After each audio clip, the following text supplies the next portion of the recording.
जनाब ओन के रोज़े पर करबला से थोड़ी फासले पर है।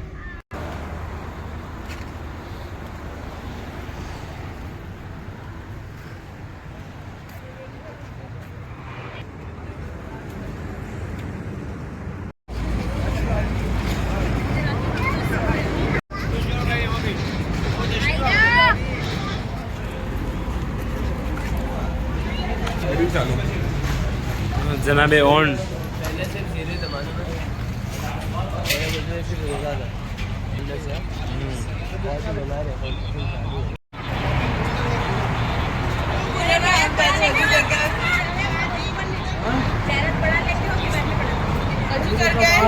करके आ जाओ, कोई मुश्किल नहीं है।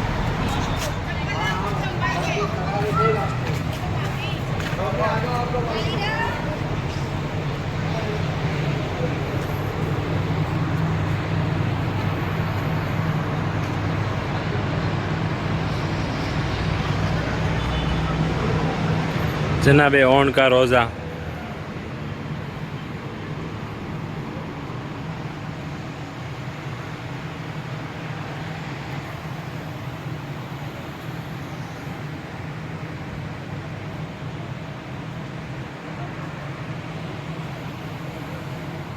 अभी इसकी तामीरात की काम चालू है। जैसे तामीरात हो जाएगी ऐसा आप देख रहे हैं इसका डेमो, इस तरह खूबसूरत रोज़ा हो जाएगा।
जनाब ओन का रोज़ा।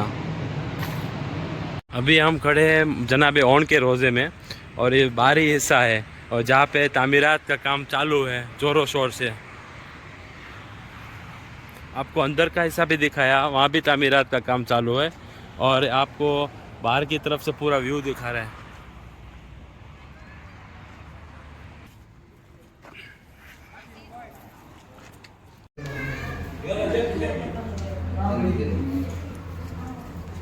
અત્યારે અમે અંડરગ્રાઉન્ડમાં છીએ જનાબે ઓનના રોઝામાં અંડરગ્રાઉન્ડ છે ના છીએ। એવો फर्स्ट क्लास नज़ारो है अंदर में। इंशाल्लाह आने वाले दिनों में इसी तरह का मंजर ऊपर भी आपको देखने को मिलेगा। ये हम अंडरग्राउंड में है जनाब ओन के रोज़ों में अंडरग्राउंड से ये पहली मरतबा आपको अंडरग्राउंड रोज़े से ज़ियारत करवा रहा हूँ।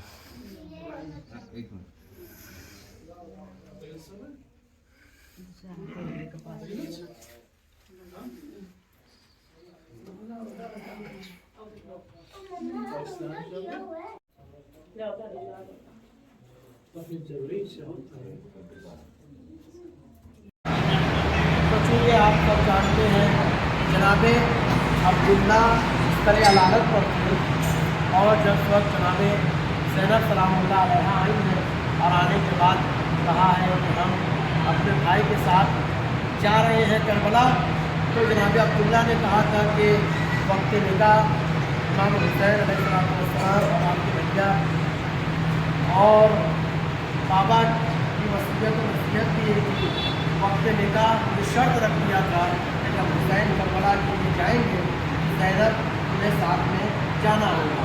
जनाब अब्दुल्ला ने कहा कि मेरी क्या मजाल कि मैं आपको रोकूं, लेकिन अगर आप जा रही हैं तो एक हमारा काम करती जाइए कि हमारे दो फर्जंद हैं, एक का नाम खान है और एक का नाम मोहम्मद है, इन्हें आप साथ में लेती जाइए ताकि मैदान करबला में मेरे आका हुसैन के ऊपर एक आप अपनी जानिब से कुर्बान कर दीजिएगा और एक मेरी जानिब से।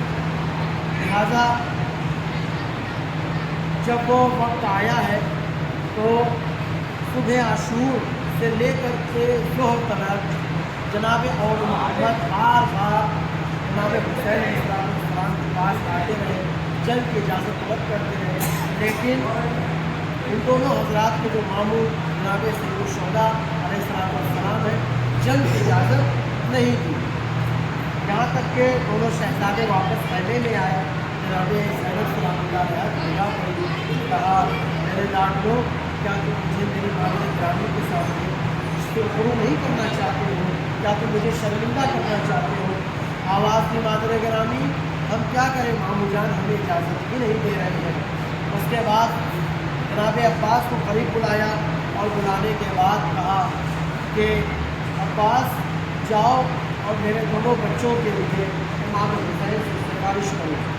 जैसे ही मौला अब्बास जनाब इमाम हुसैन के करीब आए तो एक मरतबा दूर से देखते ही मेरी आवाज़ दी, अब्बास क्या तुम ज़ैनब के बच्चों की शहादत की सिफारिश के गरज से आए हैं? तो अब्बास अब इजाज़त नहीं देंगे क्योंकि ये बच्चे मुझे बड़े प्यारे हैं, तो मेरी बहन ज़ैनब की दोनों के दोनों लाडले हैं, बुलारे हैं और ये उनका असासा है।